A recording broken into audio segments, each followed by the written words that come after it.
Hello everyone. So in this video we will complete reproductive health. This video will be helpful for boards and NEET students. So let's start.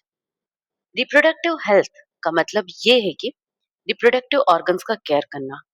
But according to WHO world health organisation के हिसाब से definition है कि अगर एक person physically, emotionally, behaviourally and socially healthy है तो उसे हम बोलेंगे रिप्रोडक्टिवली भी हेल्दी है. नेक्स्ट, अगर रिप्रोडक्टिव हेल्थ के प्रॉब्लम्स एंड स्ट्रेटजीज के बारे में बात करें तो रिप्रोडक्टिव हेल्थ के ऊपर पहला काम किया था India. And here are some programmes like family planning programme जो कि 1951 में आया था, और साथ में RCH programme stands for reproductive and child health care programme. ये रिप्रोडक्टिव रिलेटेड एरियाज में डील करता है और साथ में अवेयर करता है ताकि एक रिप्रोडक्टिवली हेल्दी सोसाइटी बन सके. और अगर हम बात करें अवेयरनेस के बारे में तो अवेयरनेस कैसे मिलता है? Through audio visual like TV, television and radio and boardings, hoardings, और साथ में print media, governmental agencies, non government agencies. और अवेयरनेस कौन दे सकते हैं? Parents, close relatives, teachers, friends. इसी वजह से सेक्स एजुकेशन स्कूल में स्टार्ट होना बहुत जरूरी है ताकि स्टूडेंट्स को राइट इंफॉर्मेशन मिल सके एंड वो जो बिलीव कर रहे हैं मिथ्स एंड मिसकंसेप्शन पे रिप्रोडक्टिव हेल्थ के रिलेटेड, उसको वो अवॉइड कर सके. नेक्स्ट इज योर, अगर एक रिप्रोडक्टिवली हेल्दी लाइफ लीड करने के लिए क्या करना चाहिए? Specially for adolescent age group में जो बच्चे हैं उनका रिप्रोडक्टिवली हेल्दी लाइफ के लिए प्रॉपर इंफॉर्मेशन उनको दिया जाना चाहिए. किस रिलेटेड? रिप्रोडक्टिव ऑर्गन्स के बारे में, एडोलेसेंस एज के बारे में, और साथ ही एडोलेसेंस एज में जो चेंजेस हो रहे हैं, बॉडी में जो चेंजेस आते हैं इमोशनली, बिहेवियरली एंड मेंटली, उसके रिलेटेड. और साथ में सेक्सुअल प्रैक्टिसेस के दौरान सेफ एंड हाइजीन कैसे रहा जाए, और particularly sexual diseases and AIDS के बारे में हर किसी एडोलेसेंट एज ग्रुप वालों को अवेयर करवाना जरूरी है. नेक्स्ट इज योर, स्पेशली जो फर्टाइल कपल्स है और साथ में जो मैरिजेबल एज ग्रुप में जो लोग हैं उनको एजुकेट करवाने चाहिए ताकि कुछ बर्थ कंट्रोल ऑप्शंस के बारे में उनको पता हो, और प्रेग्नेंट मदर्स का कैसे केयर करे, after delivery mother and child का कैसे केयर करे, और ब्रेस्ट फीडिंग का इम्पोर्टेंस क्या है, मेल एंड फीमेल चाइल्ड को कैसे इक्वल अपॉर्चुनिटीज मिले. ये सब चीजों के लिए अगर अवेयर किया जाएगा तो एक सोशली कॉन्शियस हेल्दी फैमिलीज बन पाएगा. नेक्स्ट इज योर, जो पॉपुलेशन ग्रोथ हो रहा है, बहुत ज्यादा पॉपुलेशन ग्रोथ हो रहा है अनकंट्रोल पॉपुलेशन ग्रोथ. क्यों हो रहा है? Because of better living conditions and better health facilities. और साथ में जो सेक्स अब्यूज हो रहा है, सेक्स रिलेटेड क्राइम्स हो रहा है, इन सब चीजों के बारे में अगर हम अवेयर करवाएं लोगों को तो लोग नेसेसरी स्टेप्स ले सकते हैं इन सब चीजों को प्रिवेंट करने के लिए, ताकि एक socially responsible and healthy society बन सकता है. और साथ में to attain reproductive health successful implementation is very important. किन चीजों का? Strong infrastructural facilities, professional expertise and material support, जिस वजह से मेडिकल असिस्टेंट मिलेगा लोगों को, और साथ में pregnancy, delivery, STDs, abortions, contraception, menstrual problems and infertility के बारे में पूरा जानकारी होगा. और साथ में अगर कुछ हो रहा है तो उसका क्योर भी वो लोग कर सकते हैं. नेक्स्ट, हम अगर बात करें फीमेल फेटिसाइड्स, हमें पता है कि फीमेल फेटिसाइड का मतलब है एक टेस्ट है एमनियोसेंटेंसिस. एमनियोसेंटेंसिस के वजह से सेक्स डिटरमाइन होता है, एक मेल होगा या फीमेल होगा, बच्चा मेल होगा या फीमेल होगा वो पता चल सकता है. अगर फीमेल बोल के पता चलता है तो लोग उसे मार देते हैं, अबॉर्ट कर देते हैं. इसी को हम फीमेल फेटिसाइड्स बोलते हैं. क्योंकि ज्यादातर क्या हो रहा है ना, इंक्रीजिंग मेनास ऑफ फीमेल फेटिसाइड्स, लड़कियों को मारने का जो रिस्क बढ़ता जा रहा है, अबॉर्ट कर रहे हैं, फीमेल चाइल्ड को अबॉर्ट कर रहे हैं, जिस वजह से लीगली एमनियोसेंटेंसिस पे बैन लग गया है, जो कि गवर्नमेंट लीगली बैन किया है. और साथ में मैसिव चाइल्ड इम्यूनाइजेशन प्रोग्राम, इन सब चीजों की वजह से ही बच्चों का ग्रोथ हो सकता है और साथ में जो मेडिकल असिस्टेंट, ये सब चीज़ों की वजह से ही ग्रोथ हो रहा है। Next is your amniocentesis. हमें पता है एम्नियोसेंटेंसिस एक सेक्स डिटर्मिनेशन टेस्ट है, जिस वजह से मेल होगा या फीमेल होगा बेबी वो पता चल जाएगा। साथ में ये कुछ जेनेटिक डिसऑर्डर्स को भी टेस्ट करके बता सकता है, जैसे कि Down syndrome, haemophilia, sickle cell anaemia. ये सब चीजें हमें पता चल सकता है कि बेबी को हुआ है कि नहीं। इसमें क्या किया जाता है ना, एमनियोसेंटेंसिस में हमें पता है बेबी के सराउंडिंग, बेबी को सराउंड करके एमनियन लेयर है, एमनियन लेयर और बेबी के बीच में कुछ फ्लूइड होता है जिसको हम एमनियोटिक फ्लूइड बोल देते हैं। उस एमनियोटिक फ्लूइड में फीटल सेल्स भी होते हैं। उसी फीटल सेल्स को लेके हम एनालिसिस करते हैं ताकि बेबी का जेंडर पता चल सके, और साथ में जो अगर कुछ जेनेटिक डिसऑर्डर बेबी को हुआ है तो वो फीटल सेल्स को एनालिसिस करने से पता चल जाएगा, like Down syndrome, haemophilia and sickle cell anaemia. Next is your Saheli. आप लोगों को पता होगा सहेली एक ओरल कंट्रासेप्टिव फॉर फीमेल्स है, जो कि कहाँ बना है, CDRI, that is central drug research institute, Lucknow में है। ओके। नेक्स्ट इज योर, जैसे कि मेडिकल असिस्टेड डिलीवरीज इंक्रीज हो रहा है नंबर में, और साथ में जो पोस्ट नेटल केयर है, मतलब बेबी का डिलीवरी के बाद मदर एंड चाइल्ड का केयर बहुत ज्यादा लिया जा रहा है, जिस वजह से maternal mortality rates and infant mortality rates का डिक्रीज हो रहा है। मैटरनल मोर्टेलिटी रेट मतलब मदर का डेथ रेट एंड बेबी का डेथ रेट डिक्रीज हो रहा है। That's a good sign. And also अगर स्मॉल फैमिलीज, जो कपल्स विद स्मॉल फैमिलीज, उनका नंबर अगर बढ़ जाएगा और साथ में एसटीडीज को बेटर डिटेक्ट एंड क्योर किया जा सकता है, और साथ में अगर सेक्स रिलेटेड प्रॉब्लम्स के लिए मेडिकल फैसिलिटीज ज्यादा बढ़ रहा है, इस वजह से reproductive health of the society भी इम्प्रूव हो रहा है। Next is your population stabilisation and birth control. कहीं ना कहीं हमें पता है हेल्थ फैसिलिटीज इंक्रीज हो रहा है, साथ में लिविंग कंडीशंस भी बेटर हो रहा है, जिस वजह से ग्रोथ ऑफ द पॉपुलेशन हो रहा है। अगर हम बात करें वर्ल्ड पॉपुलेशन के बारे में तो 1900 के वक्त 2 बिलियन था, 2000 के वक्त 6 billion world population. But last जो लेटेस्ट सेंसस हुआ था 2011 में, आफ्टर दैट कोविड की वजह से और नहीं हो पाया है, वो 2011 के सेंसस के हिसाब से 7.2 बिलियन वर्ल्ड पॉपुलेशन है। एंड उस हिसाब से हम अगर पॉपुलेशन इंडिया में बात करें तो 350 मिलियन इंडिपेंडेंस के टाइम पे था, लेकिन मई 2011 के वक्त 1.2 बिलियन हो गया है। अब देख सकते हैं कितना ड्रास्टिकली हमारा पॉपुलेशन ग्रोथ कर रहा है। क्यों इतना ज्यादा पॉपुलेशन ग्रो कर रहा है? Because of rapid decline in death rate कहीं ना कहीं बहुत ज्यादा घट रहा है, और मैटरनल मोर्टेलिटी रेट भी घट रहा है, और इन्फेंट मोर्टेलिटी रेट भी घट रहा है। और जो रिप्रोड्यूसिबल एज ग्रुप में जो लोग हैं, उनका नंबर बहुत ज्यादा इंक्रीज हो रहा है, जिस वजह से पॉपुलेशन ग्रोथ बहुत ज्यादा बढ़ रहा है। Next is your, population growth अगर हो रहा है तो कहीं ना कहीं हमें पता है कि बेसिक रिक्वायरमेंट्स में कमी होगा, स्कैसिटी होगा, राइट? तो उस टाइम पे इंपॉर्टेंट स्टेप क्या लेनी चाहिए? Using contraceptive methods.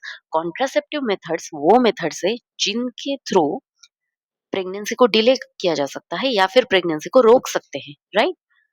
तो इसी वजह से कॉन्ट्रासेप्टिव मेथड्स अगर यूज करेंगे तो कहीं ना कहीं पॉपुलेशन घटेगा।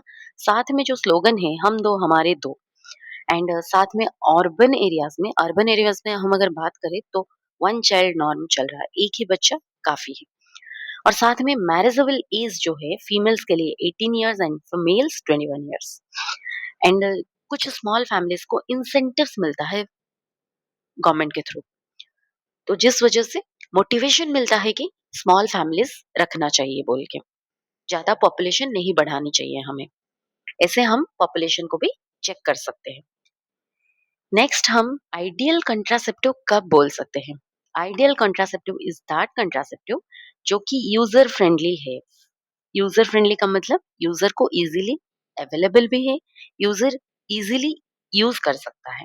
इजीली अवेलेबल, मार्केट में इजीली अवेलेबल होनी चाहिए, साथ में इफेक्टिव भी होनी चाहिए, काम भी तो करनी चाहिए, रिवर्सिबल है, नो और लिस्ट साइड इफेक्ट्स, उसका साइड इफेक्ट्स बहुत कम होनी चाहिए या ना के बराबर होनी चाहिए। और साथ में not interfere with sexual drive. अगर एक पर्सन कॉन्ट्रासेप्टिव मेथड यूज कर रहा है तो उस टाइम वो जो सेक्सुअल इंटरकोर्स प्रोसेस के दौरान उसको ऑब्स्टेकल फील नहीं होना चाहिए, उसके सेक्सुअल एक्टिविटी में ऑब्स्टेकल नहीं होना चाहिए, तभी एक कॉन्ट्रासेप्टिव को हम आइडियल कॉन्ट्रासेप्टिव बोल सकते हैं। नेक्स्ट अगर हम बात करें कुछ कॉन्ट्रासेप्टिव मेथड्स के बारे में, तो पहला आ जाएगा आपका नेचुरल मेथड। नेचुरल मेथड में पहले क्या किया जाता है, देखो नेचुरली किया जाता है तो जिस प्रोसेस में स्पर्म एंड ओवम के मीटिंग को अवॉइड किया जाता है, मतलब फर्टिलाइजेशन होने नहीं देंगे। इसका साइड इफेक्ट्स अगर बात करोगे तो नील है, क्योंकि ये नेचुरली है, लेकिन इसका chances of failure is high, failure होने का चांस बहुत ज्यादा है। तो इसके तीन मेथड्स है नेचुरल मेथड्स का, पीरियडिक एब्स्टिनेंस, विथड्रॉल और coitus interruptus, next is your lactational amenorrhoea. तो हम अगर बात करें पीरियडिक एब्स्टिनेंस के बारे में, तो मेंस्ट्रुअल साइकिल के हमें पता है फीमेल में जो मेंस्ट्रुअल साइकिल चलता है, मेंस्ट्रुअल साइकिल में ovulation period 10 to 17th day होता है। तो उस 10 टू 17th डे में ओव्यूलेशन के बाद एग आके फैलोपियन ट्यूब पे वेट करेगा। तो इस टाइम अगर सेक्सुअल इंटरकोर्स होगा तो ज्यादा चांसेस है फर्टिलाइजेशन होने का। अगर इसी वक्त एक फीमेल कॉइटस को अवॉइड करे, एक कपल अवॉइड करे कॉइटस को, तो बच्चा होने का चांसेस बहुत ही कम है। That is the periodic abstinence. Next is और विथड्रॉल और कॉइटस इंटरप्टस। विथड्रॉल मेथड में क्या किया जाएगा कि जो सेक्सुअल इंटरकोर्स प्रोसेस होता है उसके लास्ट फेज में मेल सीमेन इजैकुलेट कर देता है वेजाइना के अंदर, लेकिन उसी प्रोसेस को अगर हम रोक देंगे तो प्रेगनेंसी को भी रोका जा सकता है। तो just before ejaculation male withdraws penis, male उसका पेनिस को विथड्रॉ कर देगा फ्रॉम वेजाइना, तो सीमेन रिलीज नहीं होगा।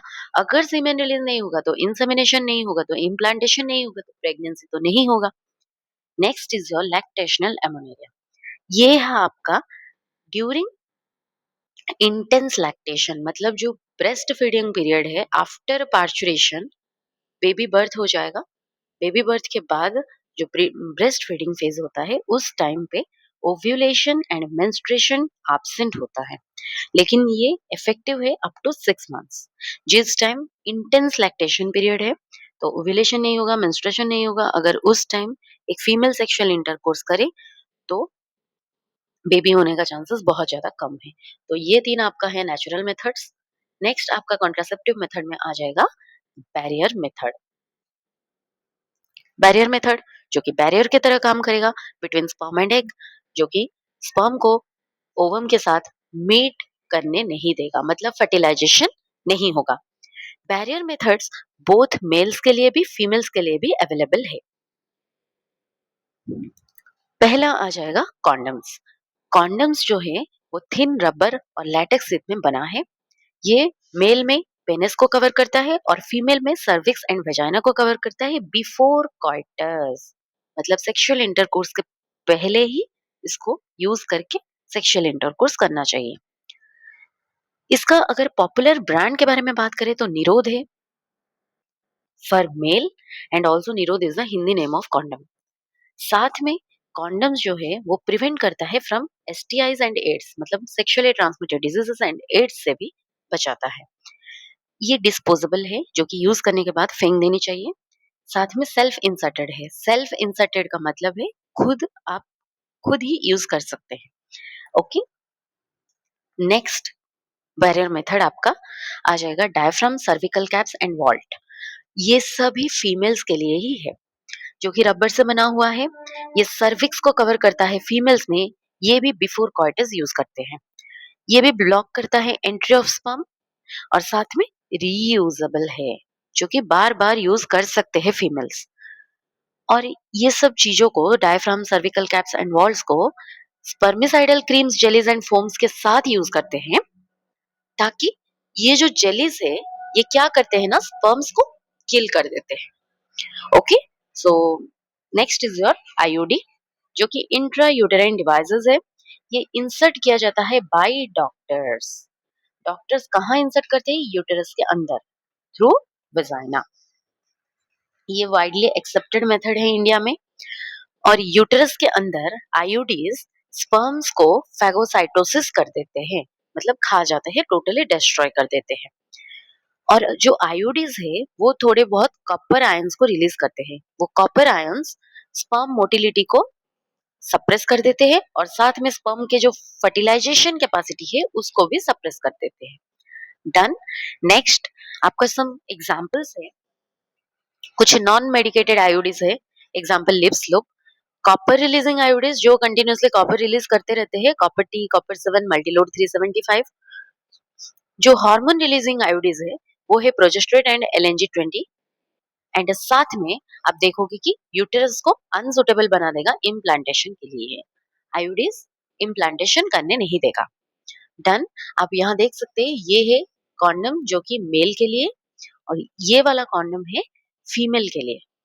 Next is your this one जो कि एक आईयूडी है और साथ में कॉपर टी है, copper T. Okay, copper releasing IUDs. Next आपका आ जाएगा पिल्स। ओके, ये भी आपका एक कॉन्ट्रासेप्टिव मेथड है। पिल्स जो कि फीमेल्स टैबलेट्स टैबलेट्स खाते हैं ताकि प्रेगनेंसी को रोका जा सके, वही उसी को हम पिल्स बोल देंगे। इसको orally he taken orally, that means oral contraceptive है। और अगर हम पिल्स के बारे में बात करें, इधर वो प्रोजेस्टेरॉन होता है उसके अंदर, नहीं तो प्रोजेस्टेरॉन एस्ट्रोजन का कॉम्बिनेशन होगा पिल्स के अंदर। इसको कैसे कंज्यूम करते हैं? मेंस्ट्रुअल साइकिल का मेंस्ट्रुअल साइकिल स्टार्ट होगा उसके 5 डेज के अंदर ही शुरू कर देते हैं डोज। अप टू 21 डेज उसको कंज्यूम किया जाता है। देन गैप आएगा 7 दिन का, उसी के अंदर मेंस्ट्रुअल साइकिल आ जाएगा। राइट, फिर से मेंस्ट्रुएशन स्टार्ट हो जाएगा, तो अगेन फिर से रिपीट किया जाता है। राइट, तो क्या करते हैं, मेंस्ट्रुअल साइकिल स्टार्ट होगा उसके 5th डे के अंदर अंदर पिल्स खाना शुरू कर देते हैं up to 21 days. Then again 7 दिन का गैप, अगेन शुरू हो जाएगा। डन। नेक्स्ट आपका आ जाएगा पिल्स क्या करते हैं, ये ओव्यूलेशन होने नहीं देते हैं और साथ में इम्प्लांटेशन भी होने नहीं देंगे।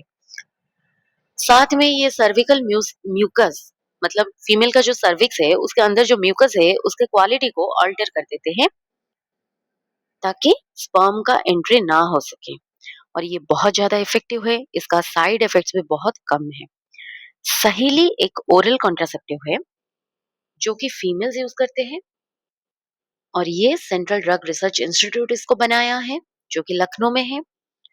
साथ में सहेली में जो नॉन स्टेरॉइडल कंपाउंड है वो है सेंटक्रोमान। इसको वंस ए वीकली एक ही बार खाया जाता है। इसका बहुत कम साइड इफेक्ट्स है और साथ में हाई कॉन्ट्रासेप्टिव वैल्यू है। नेक्स्ट आपका आ जाएगा कुछ इम्प्लांट्स और इंजेक्शंस जिसको स्किन के अंडर यूज किया जाता है, मतलब इंसर्ट करते हैं। इधर प्रोजेस्टेरोन एलोन होता है, नहीं तो प्रोजेस्टेरोन के साथ एस्ट्रोजन का कॉम्बिनेशन होता है।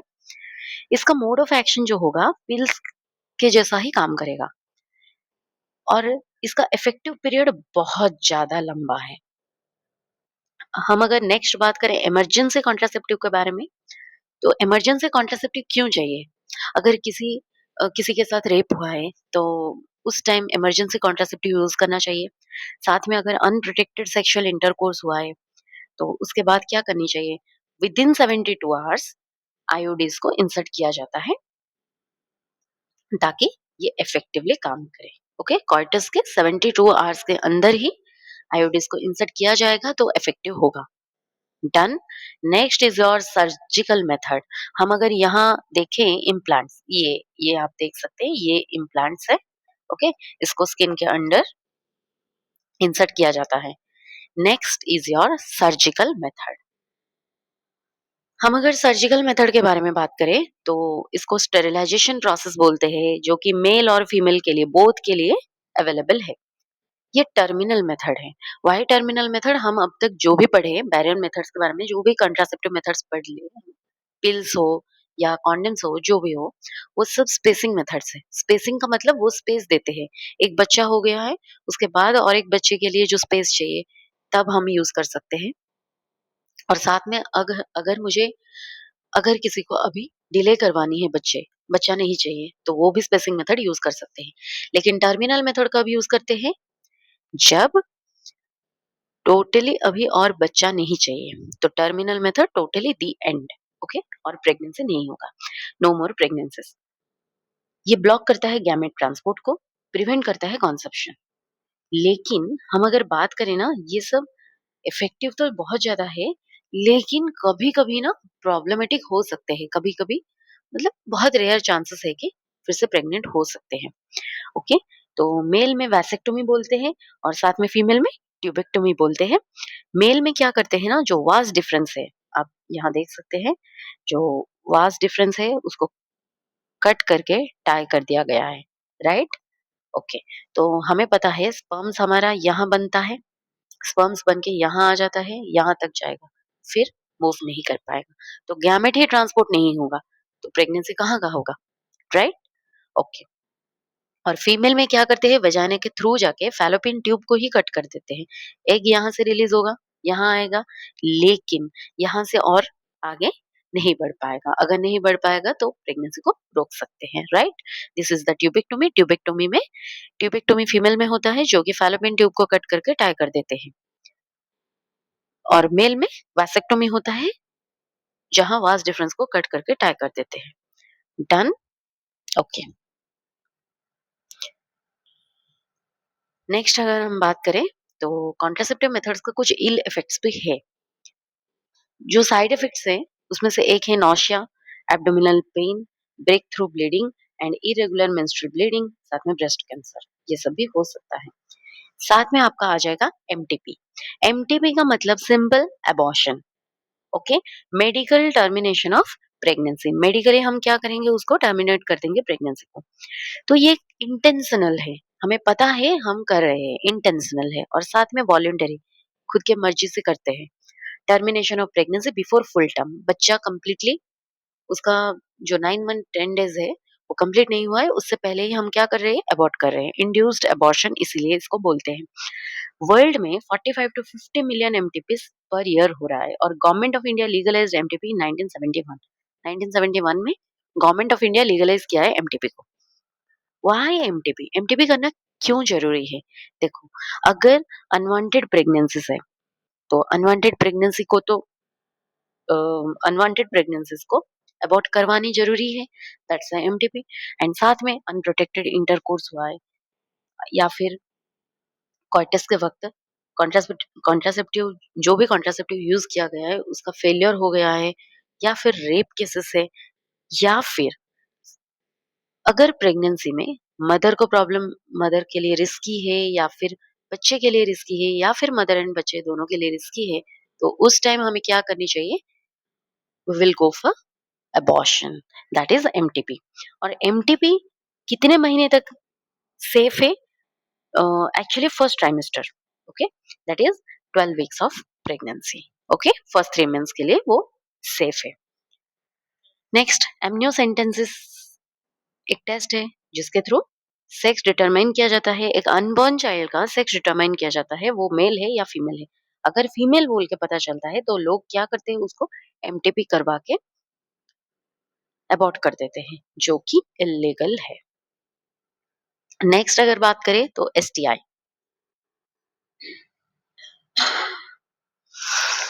एसटीआई के बारे में अगर बात करें, जो कि है sexually transmitted infections. Sexually transmitted infections को और क्या बोलते हैं, sexually transmitted diseases, VD venereal diseases, RTI, reproductive tract infections. ये जो सेक्सुअली ट्रांसमिटेड डिजीजेस है, ये ट्रांसमिट होता है through sexual intercourse. Example, gonorrhoea, syphilis, genital herpes, chlamydiasis, genital wart, trichomoniasis, hepatitis B, AIDS, HIV. और साथ में सिर्फ सेक्सुअल इंटरकोर्स की वजह से नहीं, इंजेक्शन नीडल्स की वजह से भी, सर्जिकल इंस्ट्रूमेंट्स की वजह से भी ये सारे डिजीजेस ट्रांसमिट हो सकते हैं from a person to another person. इसका सिम्टम्स क्या है? जिनाइटल रीजन्स में इचिंग होगा, स्लाइट पेन होगा, स्वेलिंग होगा, और साथ में फ्लूइड डिस्चार्ज होगा। If not treated properly, okay, अगर एसटीडी किसी को हुआ है, प्रॉपर ट्रीटमेंट नहीं मिला है, तो फ्यूचर में जाके पेल्विक इन्फ्लेमेटरी डिजीजेस हो सकता है, अबॉर्शन हो सकता है, स्टिल बर्थ, एक्टोपिक प्रेगनेंसी हो सकता है। एक्टोपिक प्रेगनेंसी का मतलब प्रेगनेंसी यूट्रस में नहीं ठहर के जाके कहीं और जगह फैलोपियन ट्यूब में, मोस्टली 90% केसेस में फैलोपियन ट्यूब में जाके प्रेगनेंसी रुक सकता है। तो ये सब चीज़ें हो सकती है। इनफर्टिलिटी, कैंसर, ये सब चीज़ें बहुत रिस्की हैं।